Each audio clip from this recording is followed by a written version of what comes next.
नमस्कार। Gogo live show के 469वें episode के इस सफर में आपका स्वागत है। 469वां एपिसोड आप सब लोगों के प्यार और दुलार की वजह से हो पाया है। नवरात्रि आने वाले हैं, शहर में श्री राम कथा का आयोजन हो रहा है और ये हमारे लिए एक अच्छा अवसर था। श्री राम कथा करने वाले श्रीमान महेंद्र मिश्र मानव मणि जी यहाँ पधारे हुए हैं। आज हम उनसे श्री राम कथा की चर्चा करेंगे, मर्यादा की बात करेंगे, कौन आयोजन कर सकता है। इसके अलावा नवरात्रि आने वाले हैं। नवरात्रों में एक रामायण घर घर जो है उसका पठन किया जाता है, उसके बारे में भी चर्चा करेंगे। महाराज जी, स्वागत है आपका हमारे शो में। जय श्री राम। आपकी आवाज बस यहाँ तक आ जाए, आपको कथा वाचक आपको कहने की कहाँ आवश्यकता है। महाराज जी, गंगानगर आपको कैसा लग रहा है? नगर तो सारे अच्छे ही होते हैं, पर इसमें एक विशेषता है, गंगा जुड़ा हुआ है। अच्छा। और जहाँ गंगा है तो गंगा से सुंदर क्या होगा। और आस्थावान लोग हैं यहाँ, बहुत अच्छा लग रहा है। भीड़ भी कथा में 2-3 हजार लोगों की हो रही है। तो कथा की बात तो बाद में करेंगे तो जी। वैसे इतनी बड़ा पंडाल नहीं है जो जितनी आप संख्या बता रहे हो, इसलिए अपने बाद में बात करेंगे इस बारे में। चलिए हम लोग बात करते हैं। मिश्र जी हैं जो मानस मणि, ये मानस मणि जो है वो उपाधि है क्या? मैं हाँ जी, हाँ जी। अच्छा, क्या जैसे कौन देता है ये उपाधि? ये राष्ट्र के धर्म गुरु देते हैं। राष्ट्र के धर्म गुरु देते हैं? हाँ जी, जितने भी धर्म गुरु बड़े बड़े, मुझे तो पूज्य चित्रकूट पीठाधीश्वर महाराज ने और जितने भी विद्वान लोग हैं, हाँ हाँ हाँ, उन्होंने दी है। जी जी। तो कितने मानस मणि है राजस्थान में या हिंदुस्तान में? इस समय मानस मणि तो कोई नहीं है। अच्छा, आप अकेले ही हो? मैं ही हूँ। अरे वाह, तो ये बड़ी बात है कि मानस मणि की उपाधि वाले हमारे कथावाचक महेंद्र मिश्र जी हमारे साथ हैं। चित्रकूट के रहने वाले हैं, वहां से आए हैं कथा करने के लिए, बात कर रहे हैं। जब मिश्र जी, राम कथा के आयोजन का सर्वोत्तम समय कौन सा होता है? राम कथा कभी भी आयोजित की जा सकती है। उसका कोई योग लगन ग्रहवार तिथि सबही भय अनुकूल। शास्त्र कहता है जितने योग हैं, लग्न हैं, तिथियां हैं, जिस समय भगवान की कथा प्रारंभ करो सारे अनुकूल हो जाते हैं। अच्छा। उसकी कोई तिथि नहीं है, स्वतः अनुकूल हो जाते हैं सारे अपने आप। उसका कोई नियम नहीं। भगवान के भजन का, भगवान की तपस्या का, भगवान की कथा की कोई तिथि नहीं होती। जिस दिन चालू करो वही अच्छा है। वही मुहूर्त हो गया, वही मुहूर्त है। अच्छा, कुछ स्थान विशेष भी होता है? नहीं, जहाँ प्रारंभ करे, कोई दिशा नहीं। अच्छा, जहाँ मतलब करते उसका कोई साहस शीर सा पुरुषा वेद कहता है। परमात्मा का स्वरूप जहाँ स्थापित कर दो सारी दिशाएं सुंदर हो जाती है। अरे वाह वाह, इसमें बस जहाँ शुरू हो गया वही मुहूर्त है। बस और जरूरत कुछ किसी चीज की नहीं है। अच्छा, जो राम कथा करवाते हैं, जो आयोजक होते हैं, उसका आयोजक कोई भी हो सकता है या कोई पर्टिकुलर विशेष बातें होती है? नहीं, कोई पर्टिकुलर विशेषता क्या है? राम कथा पहली बात तो परमात्मा की जब कृपा होगी वही व्यक्ति कराएगा। ठीक है। और जिसको भगवान ने अवसर दे दिया वो विशेष अपने आप बन गया। ठीक है। वो कोई ऐसा कुछ नहीं है भी ये करा सकता है और ये नहीं, ऐसा कोई बंधन नहीं है। हर व्यक्ति करा सकता है। हर व्यक्ति करा सकता है। चलिए, राम कथा हर व्यक्ति करवा सकता है और राम कथा जब शुरू हो तभी वो मुहूर्त है, तभी तमाम ग्रह नक्षत्र अनुकूल हो जाते हैं। बिल्कुल। ये मानस मणि जी का कहना है। राम कथा जो करवाते हैं उनको किन नियमों का और मर्यादाओं का पालन करना है? बहुत अच्छा प्रश्न है। सबसे पहली बात, आयोजक को चाहिए कि इस आयोजक में कर्तापन का अहंकार ना हो। कर्तापन का अहंकार ना हो। मैं कर रहा हूँ। वो ये समझे कि परमात्मा ने अवसर दे दिया तो मैं करूं। और दूसरा, धर्म यज्ञ है, ये ज्ञान यज्ञ है। कोई भी धर्म सफल तब है जब उस धर्म में हमारे द्वारा किसी के हृदय को कोई तकलीफ न पहुंची हो, किसी को कष्ट ना हो। हाँ, क्योंकि यज्ञ, राजा दक्ष ने यज्ञ किया ना, और दक्ष ने जब यज्ञ किया तो दक्ष का लक्ष्य था महादेव का अपमान करने के, उसका अपमान करना था। तो वो धर्म अधर्म में परिवर्तित हो गया उसमें, या किसी के अपमान करने की भावना रही तो धर्म अधर्म बन जाता है। इसलिए ऐसा नहीं होना चाहिए। और बहुत सहनशीलता वाला व्यक्ति, कर्तापन का अहंकार नहीं। हाँ बिल्कुल। अच्छा, जो कथा प्रेमी होते हैं, जो कथा के रसिक होते हैं जी, उनको क्या नियम मर्यादाओं का पालन करना पड़ता है? शालीनता होनी चाहिए उनके जीवन में। जी। भक्ति क्षीण हो जाती है, दिखावे की भक्ति नहीं होनी चाहिए कि अब जैसे बैठे कथा में है, मन मोबाइल में है, कहीं और है, इधर उधर कर रहे हैं, बातें भी करने लगते हैं, समय पास वाली भावना ना हो। एक कथा ने परीक्षित का उद्धार कर दिया। आज लोग अनेकों कथा सुनते हैं, उद्धार की बात क्या, मन नहीं सुधर पाता, लोगों का बुद्धि नहीं सुधर पाती। तो उसका कारण यही है कि हम लोगों ने कथा को केवल सुना और उससे कथा स्थल तक ही रही, वो जीवन में लिया नहीं। हाँ, वही बात है, समय पास करने का माध्यम ना हो कथा। बिल्कुल। चलिए, हमारे साथ जुड़े हुए हैं अमित जिंदल, हमें देख रहे हैं, शुक्रिया अमित जी हमसे जुड़ने के लिए। महेश अरोड़ा कह रहे हैं गोविंद जी आचार्य जी को प्रणाम, शुक्रिया महेश जी हमसे जुड़ने के लिए। आज हमारे साथ हैं चित्रकूट से श्री गंगानगर पधारे श्री महेंद्र मिश्र पारस मानस मणि जी। मानस मणि इनकी उपाधि है और ये रामकथा करने के लिए आए हुए हैं। हम श्री राम कथा के आयोजन, दर्शकों, श्रोताओं की बात कर रहे हैं। व्यासपीठ के लिए भी कुछ मर्यादाएं होती हैं। बिल्कुल बिल्कुल बिल्कुल। व्यासपीठ दिखावे की नहीं हो, व्यास को चाहिए जो वो बोल रहा है खुद भी उसके जीवन में उसका अनुकरण हो, अनुसरण हो। ठीक है। और अगर उसके जीवन में खुद अनुसरण नहीं है तो उसकी वाणी का प्रभाव समाज में नहीं पड़ेगा। जैसे क्या मर्यादाएं आचरण हो? आचरण आप जो बोल रहे हैं, आप किसी को सत्य पे चला रहे हो, सत्य में चलाने की सीख दे रहे हो, तो आप स्वयं सत्य पे चलो। आप किसी को बोल रहे हो कि आप झूठ मत बोलो, तो सबसे पहले आपका भी लक्ष्य हो कि आप मैं भी इस लाइन पर हूँ। तो पर उपदेश कुशल बहुत तेरे, रामायण में एक सूत्र है, रावण भी उपदेश देता था लेकिन वो दूसरे को उपदेश देता था, अपने जीवन पे उसका असर नहीं था। तो उपदेशक को चाहिए जो वो उपदेश दे। मेरी वाणी का या किसी भी धर्म गुरु वाणी का प्रभाव तब पड़ेगा जब वो खुद उस आचरण में चल रहा हो। और अगर वो खुद आचरण शून्य है तो उसकी वाणी गहराई नहीं उसमें जाएगी, उसके हृदय, सामने वाले के हृदय को टटोलेगी नहीं। तो इसलिए वो कहने की जरूरत नहीं है, अपने आप ही उसका अनुभव होता है। ये मर्यादा है। वेशभूषा, अब आजकल कई बार किसी की निंदा ना करते हुए ना तो ऐसा भाव, लेकिन बहुत चीजें सावधानी चाहिए। कथावाचक को भी, धर्मगुरु को भी शालीनवान होना चाहिए। आपका उपदेश, आपके वाणी का आपके चरित्रों में झलकना चाहिए। अब आजकल तो बहुत ज्यादा चमक धमक के लोग वस्त्र पहन लेते हैं दुनिया के। कथा नाच गाने में नहीं होनी चाहिए, जिस समाज में भाव नहीं उसका बनता। और जब से कथाएं नाच गाने वालों के हाथ में गई तो थोड़ा सा डिस्टर्ब हो रहा है देश। कथा में नाच गाना नहीं होना। हाँ, हो अनुभव थोड़े बहुत उसके लिए, पर पूरा उसी में नहीं। आजकल तो ज्यादातर यही होता है। तो ये सब बातें आपकी कथा में नहीं होती? नहीं, मैं जो केवल कथा कहता हूँ, भगवान का नाम संकीर्तन होता है मेरा जो लक्ष्य है। और अगर मेरे कथा में मेरे राम जी का जन्म है तो राम जी को ही मैं बधाई गा के सुनाऊंगा। वो बाकी ऐसा नहीं। आप अगर मुझे सुनेंगे तो उस चीज का ज्यादा आपको अनुभव होगा। मतलब कथा में कथा है, बस कथा है। और अब मुझे लगता है कि अगर कथा है तो फिर और किसी की चीज की जरूरत नहीं है। तो वो मेरे श्रोता आपको बताएंगे। कथा में नाच गाना न होकर श्री राम कथा में राम कथा ही होनी चाहिए। और बधाई अगर राम जन्म की है तो हम राम जन्म को श्री राम जी को सुनाएं। सूरज गोयल हमें देख रहे हैं, शुक्रिया सूरज जी हमसे जुड़ने के लिए। हम लोग बात करें श्री राम कथा के आयोजन की और उससे जुड़े पहलुओं की।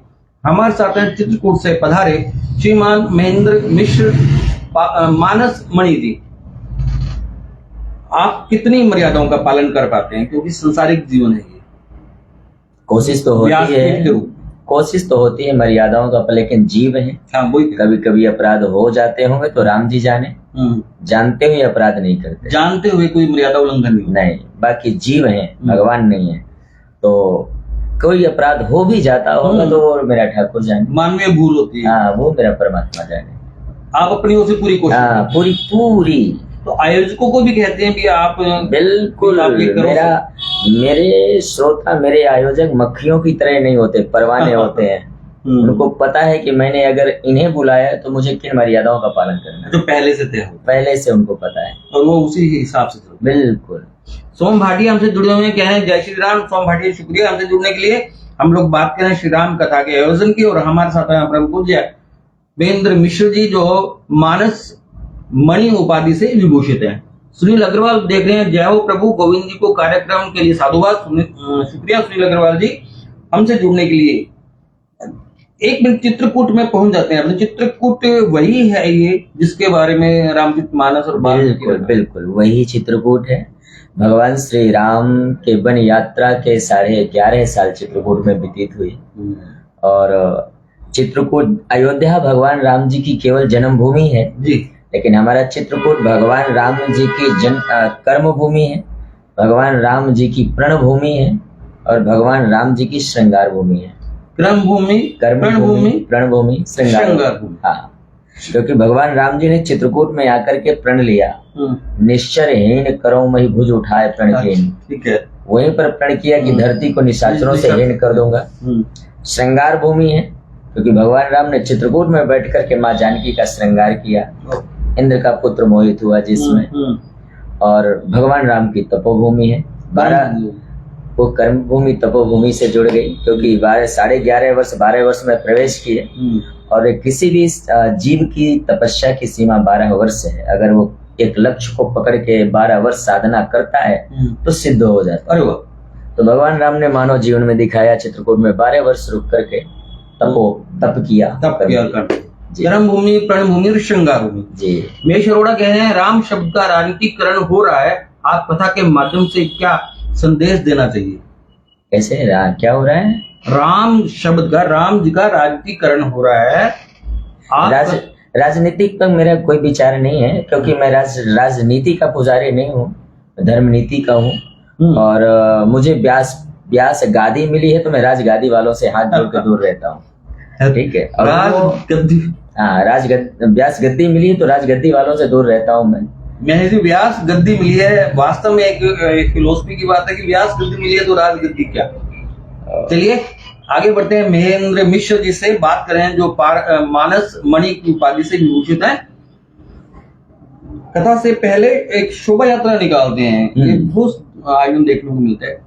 महाराज जी इसका क्या प्रयोजन होता है? उसका है प्रयोजन है एक तो सिर्फ अगर हम संसारिक दृष्टि से लें तो एक हम उस मार्ग को एक पवित्र करते हैं, ग्रंथ लेकर चलते हैं, लोगों की दृष्टि पड़े। तो नियम है कलश में वरुण देव का पूजन करके स्थापित करना कि हम आज से यहाँ कथा प्रारंभ करने वाले हैं। दूसरा उसका एक संसारिक अगर भाव लें तो लोगों को जोड़ने की भी प्रक्रिया है। कथा शुरू हो रही है। हाँ, कथा शुरू हो रही है। आप सब लोग, ये परोपकार है जी। एक तो जोड़ने की बात होगी और एक हमारी परंपरा भी होगी, सनातन संस्कृति। जी। हमारा सनातन धर्म का लेख है कि अगर हम कोई धार्मिक आयोजन भागवत कथाएं कराते तो यात्रा उसकी निकालें, पहले कलश यात्रा। जी, दोनों प्रयोजन हो जाते। जी। तो जो जैसे आप महाराज जी आप आए तो आपका वहां पे होना भी जरूरी होता है कथा में, या आयोजकों का होना जरूरी है? नहीं, या होना व्यास का होना जरूरी है, या एक दो दिन पहले होता है या हर वक्त? इसका भी कोई समय के अनुकूल अगर आपकी तैयारियां पूरी, मंच व्यवस्थाएं हो गई हैं, क्योंकि कलश यात्रा के बाद कलश और ग्रंथ दोनों चलते हैं। अच्छा। तो व्यासपीठ पे स्थापित हो जाते हैं। तो अगर आप एक दिन पहले करेंगे तो फिर सुरक्षा उसकी चाहिए। अच्छा। नहीं तो प्रयास हमारा होता है कि सेम दिन हो। प्रमोद शर्मा कह रहे हैं कि इनसे पूछकर बताए कि ये कथावाचक ना होते तो क्या होते या क्या करते? बहुत अच्छा प्रश्न है। देखिए मुझे मैंने आचार्य किया जब, तो जिस विद्यालय में मैंने पढ़ा मुझे उसी में टीचर के लिए आ गया, लेकिन मैंने नौकरी स्वीकार नहीं किया। जिन गुरुओं ने मुझे पढ़ाया उन्होंने स्वयं कहा कि आप यहाँ पर आचार्य हो गए हैं, आप आचार्य रहिए। गवर्नमेंट की तरफ से भी, धर्म गुरु का भी मुझे मिला ऑफर, पर मुझे कथा मिली। तो मेरा बचपन से केवल राम जी के चरित्रों पर रुझान था। राम से ज्यादा चरित्रवान विश्व में कोई हुआ नहीं। कथावाचक ना होते तो क्या होते? साधारण इंसान हूँ अभी भी मैं, आप जैसा ही हूँ ना। आप जैसे आप हैं वैसा मैं भी रहता, इंसान ही रहता। हाँ, इंसान ही, और क्या होना था। प्रमोद शर्मा जी इनका कहना है कि कथावाचक ना होता तो मैं आपकी और मेरी तरह इंसान होता। हाँ, इंसान ही हूँ मैं। आप जैसे ही हो, भगवान ने रास्ता आपके लिए ये रास्ता दे दिया है। आप वो प्रवचन कर रहे हैं, मुझे भगवान ने ये रास्ता दिया कि तुझे ये करना, ये भूमिका दे दिया। बस बस भूमिकाएं हैं। डॉक्टर सहदेव पारिक कह रहे हैं, गोविंद जी आपको और आचार्य जी को सादर प्रणाम। प्रणाम पारिक जी आपका। महेंद्र मिश्र जी हैं, चित्रकूट से पधारे, मानस मणि से विभूषित है, ये उपाधि से। चलिए, व्यासपीठ पर विराजने वाले कोई अतिरिक्त साधना भी करनी पड़ती है? जो व्यासपीठ पे 7, 8, 10, 9 दिन जो साधना करते हैं, मर्यादाएं तो होती है, अतिरिक्त साधना भी करनी पड़ती है। देखिए, 9 दिन की साधना में कुछ नहीं होता। व्यासपीठ की मर्यादा, व्यासपीठ आपको मिले तो साधनात्मक जीवन आपका होगा ही, पूरा जीवन आपको साधना में ही जीना है। अच्छा, तो जब ही प्रभाव पड़ेगा। 4 घंटे भगवान की कथा, अपनी कथा लोग नहीं गा पाते, भगवान की कौन गाएगा? तो भगवान की अगर कथा आप गा रहे हैं तो भगवान ने आपको निश्चित किया कि तू गा, तो उसकी कृपा से गाई जाती है। और जरा भी अपराध होंगे तो भगवान अपनी दृष्टि से हटा देंगे तुझमें। इसलिए आपका चरित्र अच्छा हो, आपकी वाणी केवल एक ही वाणी ना हो, मुख एक है लेकिन उसमें वाणी कई हो। कथावाचक धर्म गुरु की वाणी सत्य वाणी होनी चाहिए, प्रिय वाणी होनी चाहिए और मधु वाणी होनी चाहिए। ये तीनों वाणियां होंगी तभी प्रभाव है। अतिरिक्त साधना नहीं है, वो साधनात्मक जीवन ही है। साधनात्मक जीवन ही व्यासपीठ पूरा, हाँ, तभी व्यासपीठ में बैठने के आप अधिकारी हैं। साधनात्मक जीवन ही व्यासपीठ बैठने का अधिकारी है ना, क्योंकि 9 दिन का अतिरिक्त नहीं, पूरा जीवन इसमें चलेगा, तब कहीं जाके आप बिल्कुल व्यासपीठ पे आ पाते। 1 हफ्ते 7 दिन की साधना से कुछ नहीं होता है। जीवन जैसा आप शुरू से अपने आप को चलाएंगे। अब जैसे कोई मुझसे अगर आप पूछे कि आपकी पर्सनल लाइफ, तो जो मेरी पर्सनल लाइफ है वही मेरी सोशल लाइफ है। मुझे सब, मैं जैसा, हाँ, जैसा मैं आपके सामने आधी रात को जाए मैं ऐसा ही हूँ। मुझे जो एक टाइम प्रसादी लेना है तो लेना है, चाहे मैं कथा में रहूं या आश्रम में रहूं, कहीं भी रहूं। मुझे 4 घंटे अपने लिए सुबह के लिए चाहिए तो चाहिए, वो कथा में रहूं या कहीं भी रहूं। शाम को मुझे यज्ञ करना है तो मैं कहीं भी रहूं, करना ही। वो गृहस्थ है, गृहस्थ है और साधनात्मक जीवन जी रहे, ऐसा इनका कहना है। प्रेम प्रकाश अग्रवाल कह रहे हैं, जय श्री राम। प्रेम प्रकाश अग्रवाल कह रहे हैं, गुरु जी नमस्कार। नमस्कार अग्रवाल जी। हम लोग बात करें श्री राम कथा के आयोजन की। हमारे साथ है चित्रकूट से पधारे श्रीमान महेंद्र मिश्र, मानस मणि की उपाधि से विभूषित। श्रोताओं की संख्या पर कथावाचक का कोई असर पड़ता है सिर्फ कथा कहने पे? 5 से 10 से 20 से 50 कथावाचक शब्द तो व्यासपीठ सब नहीं, वो सबके लिए हो गया। अगर आप मुझे पूछें, नहीं सबकी ही बात करो, सबका तो आप तो बताना ही पड़ेगा। सबका तो अपना अपना भाव है। आपका क्या भाव? हमारा केवल केंद्र एक पर होता है। मेरी व्यासपीठ हनुमान जी का आवाहन करके कथा प्रारंभ करती है जी। तो मेरी कथा 4 घंटे सुनने वाला हनुमान है। चाहे वो 1 श्रोता हो चाहे 1 लाख हो, फर्क नहीं पड़ता। मुझे फर्क नहीं पड़ता, बाकी समाज अपने आप जाने उसका क्या है। आपने कथा करनी है, 1 सुन रहा है, 1000 सुन रहे हैं, लाख सुन रहे हैं, कहीं 1 लाख होते हैं, कहीं 1000 होते हैं, उससे कोई फर्क नहीं पड़ता। आपकी कथा वैसी थी, बिल्कुल उतना ही टाइम लगेगा। बिल्कुल। चलिए आगे बढ़ते हैं। हम लोग श्री राम कथा की बात कर रहे हैं 469वें एपिसोड के इस सफर में। आज हम लोग बात कर रहे हैं धर्म और अध्यात्म की, श्री राम कथा की। हमारे साथ है चित्रकूट से पधारे श्री महेंद्र मिश्र जी, जो मानस मणि की उपाधि से विभूषित है। चलिए आगे बात करते हैं हम लोग। ये पंडित जी, अब नवरात्रे आने वाले हैं, 30 तारीख से हमारा एक चैत्र नवरात्रि शुरू हो जाएगा और फिर रामनवमी भी है। आमतौर पे घरों में रामचरितमानस का पाठ भी होता है, तो ये करनी चाहिए कि सभी को? बिल्कुल करनी चाहिए। नवरात्रे शक्ति के दिन हैं जी, और ये विशेष इसलिए कि इस नवरात्रे में भगवान राम जी की नवमी भी आती है। हाँ, रामचरितमानस में 9 पारायण है। 9 पारायण, तो ये 9 शक्तियों के दिन है। उसका नियम है कि 1 पारायण का रोज पाठ हो और नवमी वाले दिन उसकी पूर्णाहुति करके हवन करें। भगवान का जन्मोत्सव बड़े धूमधाम से मनाएं। ये सनातन संस्कृति है। अच्छा, 9 दिन करें? 9 दिन करें। रामचरितमानस जैसे हम घर में करें, हाँ, तो अखंड रामायण ज्यादा फलदायी या उत्तम माने या 9 पारायण? नवरात्रों में 1 पारायण रोज करिए, 1 पारायण 9 दिन चले। और बाकी तो अखंड रामायण लोग करते रहते हैं। लेकिन अगर रामायण के लिए पूछे तो रामायण 1 दिन या 2 दिन करने का विषय नहीं है। जब तक जीवन हो तब तक रामायण पढ़िए। आज देश में रामायण की ही जरूरत है। हर घर में 5 दोहे रामायण का पाठ रोज होना चाहिए। 5 दोहे बाद 5 चौपाई। दोहा, चौपाई अलग चीज है। चौपाई, अच्छा दोहा करने 9 चौपाई के बाद एक दोहा होता है। तो 5 दोहे पर डे हर घर में रामायण हो तो वहाँ संस्कार फिर बाहर से नहीं लाने पड़ेंगे, अपने आप मिलेंगे। ये जो आप दोहे बता रहे हैं पाठ, कोई विशेष उसके हैं या कहीं से भी? नहीं, शुरू से पढ़िए ना रामायण। हाँ, शुरू से पढ़िए, 5 दोहे पढ़िए रोज। नियम उसका वो साल 6 महीने में पूरी होगी। फिर जब पूरी हो जाए तो फिर प्रारंभ करिए। ये आपकी नित्य क्रिया में जैसे भोजन चाहिए रोज, उसी तरह रामायण भी आपको रोज चाहिए। 15 मिनट 10 मिनट रामायण पढ़ना ही पढ़ना है हर घर में, क्योंकि संस्कार कभी बाजार में नहीं मिलता, वो घर से प्रारंभ होता है। ठीक बात है। तो आप रामायण आपको मानव जीवन जीने की एक कला सिखाती है। परिवार में आपका पुत्र के प्रति भाव क्या होना चाहिए, पुत्र का माता पिता के प्रति क्या भाव होना चाहिए, पति पत्नी में सामंजस्य कैसे होने चाहिए, गृहस्थ जीवन जीना कैसे चाहिए, वो सब रामायण के अंदर भरा है। तो आपको वो अपने आप मिलेगा, आपका जीवन बदल जाएगा। कोई रामायण पढ़ के रोज देखे, दोहे पढ़ने से आप पूरा जीवन बदल जाएगा, अच्छा रहेगा। बिल्कुल बिल्कुल। तो ये जो आप दोहे बता रहे हैं वो कोई समय भी इसका निर्धारित हो? नहीं, कोई समय निर्धारित नहीं है। हमने पहले आपको बोला इसका कोई समय नहीं। भगवान के भजन का और भक्ति का कोई समय नहीं। पाठ को जब आपके पास समय तब करो। आमतौर पे क्या होता है कि हम लोग इसी बात से थोड़ा घबराते रहते हैं, निश्चित समय नहीं है, बैठ के करें। ये हमारे मन की भ्रांतियां हैं और कुछ नहीं है। ऐसा कुछ नहीं है। जब आपकी इच्छा हो तब आप 5 दोहे करें। बिल्कुल। डॉक्टर किशन दत्त लीला कह रहे हैं आपके लिए मानस मणि लिखा गया है, तो क्या आप मानस मणि है या मानस की चौपाइयां छंद दोहे मणियां हैं? क्षमा करते हो, कृपया स्पष्ट करें। रामचरित्र मानस की चौपाइयां मणियां हैं और उन चौपाइयों को अगर मैं गाता हूँ तो साधुओं ने कुछ चुना होगा मुझे। हाँ, उपाधि है लीला जी में, शायद आपने थोड़ा सा देरी से शुरू किया।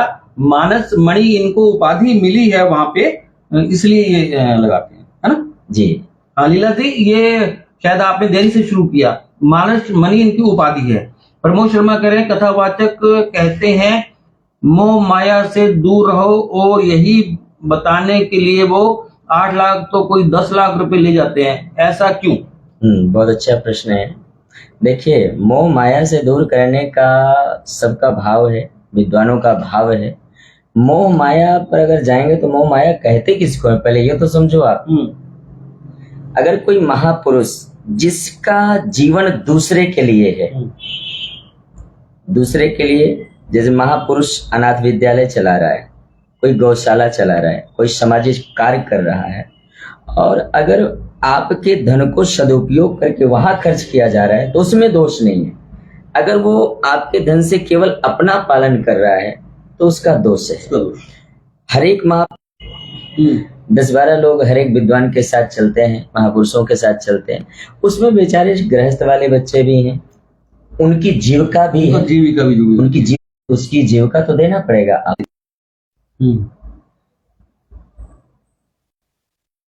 ये हमारे नियम है। उसके मतलब ऐसा नहीं है कि पैसे अगर उसमें लगा रहे हैं तो अलग चीज है। वो व्यक्तिगत 10 लोगों का उससे जीवन जुड़ा हुआ है तो परोपकार है, उसको करना चाहिए। और सबसे ज्यादा क्वेश्चन जो लोग इन्होंने किया, ज्यादातर क्वेश्चन लोग ऐसे करते हैं क्वेश्चन। भावना भी रहती है हमारे, हम सोचते भी हैं ऐसा भी ऐसा होता है। हाँ, ये क्वेश्चन लोग करते हैं। लेकिन अगर मैं कहूँ तो जो आपको कई बार लोग कहते हैं कि महात्माओं के पास महंगी गाड़ियां हैं, महात्माओं के पास ये, तो मगर मैं कहूँ तो जो दुनिया की जितनी लग्जरी हो वो साधु ही उसका सबसे बड़ा अधिकारी है, क्योंकि वो आपको सत्य से जोड़ रहा है, आपको सुरक्षित। मैं एक बच्चा होता है घर में, जब तक माता पिता को सुरक्षित किए है, उनकी सेवा कर रहा है, उनको सुख सुविधाओं में रखे हुए है, तो उसके ऊपर छत्र छाया है। इसी तरह साधु हमारे देश की संस्कृति है, गाय हमारे देश की संस्कृति है। आप उसको सुरक्षित रखो, आप उसको सुविधाएं दो, ये नियम है उसका। तो आपका धन भी भाई संसार में लग्जरी जो कुछ है, जो भी भौतिक उसका है, भौतिक और लग्जरी में थोड़ा अंतर हो गया। अब भौतिकता में तो बहुत सारी चीजें आएंगी। लग्जरी में आएगा जैसे सुविधाएं, अगर आपको व्यवस्था चाहिए, अच्छा घर चाहिए रहने के लिए, तो आपको चाहिए कि आप किसी साधु को बुलाएं तो उसको भी ऐसी व्यवस्था में रखो। मतलब आम घर में ना रखो, जैसे मेरा घर है वैसा नहीं रखो, बढ़िया। मतलब आपको चाहिए जैसे सुविधा, आपको जैसे मेरे को ये सुविधा चाहिए, मेरे को तो ऐसा इतना ही काफी है। तो ये सोचो कि किसी को हमने बुलाया तो है ऐसे मिल जाए, तो ऐसा उसको भी रखे। जो बुला रहा है उसको जैसी सुविधा में वो रहता है तो वैसा चाहिए। डॉक्टर सदेव पारिक जी, बड़ा मुश्किल है कि स्कंदा कांड पे थोड़ा सा इनकी राय लेना, क्योंकि समय भी कम है और इसके लिए मैं माफी भी चाहूंगा। सुंदर गुप्ता चंबिया कह रहे हैं, आदरणीय गोविंद जी आपको और आचार्य जी को सादर प्रणाम। प्रणाम। नवपरायण की हम लोग बात कर रहे थे, नवरात्र में रखने के लिए जब ये पाठ हो रहा हो 9 दिन तक, तो किन मर्यादाओं का पालन करे परिवार को? नियमित रहना चाहिए। गृहस्थ जीवन के कुछ नियम है कि 9 दिनों में बिल्कुल पति पत्नी परिवार पूरा पवित्रता से रहे। कलश स्थापित करे अपने घर में, ठीक है, और प्रतिदिन वैदिक पूजन करे, नवग्रहों का पूजन करे, क्योंकि गृहस्थ में सब चाहिए, व्यवस्थित चाहिए, अनुकूल दृष्टि ताकि ग्रहों की हमारे ऊपर रहे, क्योंकि ज्योतिष भी एक शास्त्र है और ज्योतिष में ग्रहों का बहुत सारा वर्णन आता है। तो पवित्रता हमारे जीवन में रहे। आम गृहस्थ तो ये कर नहीं पाता ना नवग्रहों का पूजन, और वो तो एक सीधा साधारण रामचरितमानस का पाठ कर। कलश स्थापित कर ले, वो कलश स्थापित कर ले, गणेश जी का प्रतिमा रख ले, फूल चंदन उनको चढ़ा के दिया जला के रामायण पढ़ ले, रामायण पढ़ ले, इतना बहुत है। लास्ट दिन आप हवन करें, वो यज्ञ जिसको, हाँ यज्ञ। राज थोड़ा कहें, गोविंद जी जय श्री राम, जय श्री राम जी। जब पूरे दिन में वो जो एक पारायण है वो कभी भी कर सकते हैं? उसमें करीब 4 घंटे लगेगा एक पारायण में। अच्छा, तो अपना अनुकूल टाइम निकालें कि हम 4 घंटे उसको पूरा करें। लगातार एक बार में करना है या नहीं, पूरे दिन में आप कर सकते हैं। सुबह घंटा भर बैठ जाए, फिर दोपहर को बैठ जाए, एक दिन में वो हो जाना चाहिए। एक दिन में हो जाना, हाँ हो जाना। और ऐसा भी कोई नियम तो नहीं है कि मैंने शुरू किया है तो मैं के सारे लोग कर सकते हैं? सारे लोग कर सकते हैं, बिल्कुल। बच्चे हैं, देवी जी हैं, तो एक घंटे सब लोग ड्यूटी लगा सकते हैं। रामचरितमानस नवरात्रों में रखने का एक बहुत बड़ा संस्कार और संस्कृति है हमारी, और वो किस प्रकार से उसको नवपरायण करना है उसकी हम लोग बात कर रहे हैं। कोई भी परिवार के मेंबर कर सकता है, समय के अनुकूल वो कर सकता है, लेकिन पूरे विधि विधान से थोड़ा, है ना? बिल्कुल बिल्कुल। चलिए, समय आप कितनी कथाएं कर चुके हो अब तक? मेरी 557 कथा ये चल रही है, श्री राम कथा। 557वीं कथा यहाँ पे गंगानगर जी। 557 कथा। कितनी उम्र हो गया आपकी? मैं 37 ईयर्स हो गया। 557, 337 साल में। बिल्कुल। हमारे को 10 साल हो गए हमारा शो करते, हर सप्ताह करते हैं, 469वां शो है, और ये 557 कथा कर चुके हैं 37 साल में, और बड़ी बड़ी उपलब्धि आपके द्वारा। मेरे पूज्य दादाजी का आशीर्वाद जीवन में रहा, और 2003 से कथा प्रारंभ किया। 2003 से? जी। 1986 में मेरा जन्म हुआ। 12-13 वर्ष की आयु में कथा प्रारंभ किया। 12-13 साल की आयु में कथा प्रारंभ कर दी थी। पारस मानस मणि की उपाधि से विभूषित हैं, और 37 साल की उम्र में 557 कथा कर चुके हैं, ऐसा इनका कहना है। चलिए, समय भाग रहा है। सबसे अधिक आनंद कथा में कहाँ पे आया? हालांकि कथा तो सभी आनंद आता है, मुझे हमेशा आता है, कहीं विशेष भी आनंद होता है। आज तो आनंद आ गया। कभी मेरी कथा में जब महापुरुष संत लोग बैठते हैं तो मेरा अनुभव अलग होता है जी। तो तीर्थों में जब कथा होती है तो उसका अनुभूति होती है। हजारों महापुरुष बैठते हैं, संत जब बैठते हैं तो वो आनंद विषय अलग होता है। बाकी कथा में उसी आनंद से हर जगह गाता हूँ। आप कथा सुनते भी हैं किसी और? बहुत। जब तक आप सुनने की प्रक्रिया नहीं आएगी तो आप कह नहीं सकते। तो सुनते हैं, हम सभी को सुनते हैं। रामचरितमानस अनंत है, हरि अनंत, हरि कथा अनंता, कहूँ सुनू बहुविधि सब संता। हमारी इतनी सामर्थ्य नहीं है कि आधे घंटे में हम मानस की बात कर सके, चर्चा कर सके। समय की अपनी मर्यादा है, जिस प्रकार से रामचरितमानस की मर्यादा है। इससे पहले कि हम लोग विश्राम दें, सुधीर कुमार भूरिया कह रहे हैं, गोविंद जी गुरु जी को मॉर्निंग ग्रुप सम्मान करना चाहता है, क्या समय दे सकते हैं हमारे मॉर्निंग ग्रुप को? मैं शो के बाद पूछ के आपको सुधीर जी बताऊंगा ये क्या समय दे सकते हैं। इससे पहले कि हम आज के शो को, कोई संस्था है आपको सम्मानित करना चाहती है, मेरे मित्र हैं। वो देखना हाँ मैं कल का नोट क्या है। मुझे मैं बताऊंगा आपको। इससे पहले कि हम आज के शो को विश्राम दें, आप 30 सेकंड के लिए कोई मैं संदेश देना चाहें तो आप हमारे मैं सभी को बस इतनी बड़ी विनम्रता के साथ कहूँ कि आप सब लोग श्री राम नाम जपें जितना हो सके। रामचरितमानस हर घर में पढ़ें, हर घर को रामचरितमानस की जरूरत है। देश के युवाओं को कहूँ कि आप अपने माता पिता का पूर्ण सम्मान करें, क्योंकि माता पिता राम जी ने एक संदेश दिया है अयोध्या कांड में, 4 पदार्थ करतल ताके प्रिय पितु मातु प्राण समझा के। विश्व के 4 पदार्थ हैं, अर्थ धर्म काम मोक्ष। अगर ये चाहिए, और इसी के पीछे दुनिया में हर युवान घूम रहा है कि मैं अर्थवान हो जाऊं, धनवान हो जाऊं, कामवान, सब कुछ। तो भगवान कहते हैं अगर ये 4 पदार्थ चाहिए, घर में रहने वाले तीर्थ माता पिता का पूर्ण सम्मान करो, संस्कृति और सभ्यता का पालन करो, इससे आपको सब मिल जाएगा। भूल करके भी किसी का अहित मत करो, जितना हो सके किसी के काम आओ। माता पिता का सम्मान करो, मानस का वाचन करो, और किसी का अपमान ना करो, और किसी का अहित ना करो। ये इसी संदेश के साथ आज हम लोग इस एपिसोड को विश्राम देंगे। अगले सोमवार को ठीक 8:30 बजे हम नए मेहमान के साथ नए विषय पर चर्चा करेंगे। आप स्वस्थ रहें, प्रसन्न रहें, हमें आपकी फिक्र है। आपको साधुवाद कि आप हमारे यहाँ पधारे, राम जी की चर्चा की। धन्यवाद। जय श्री राम।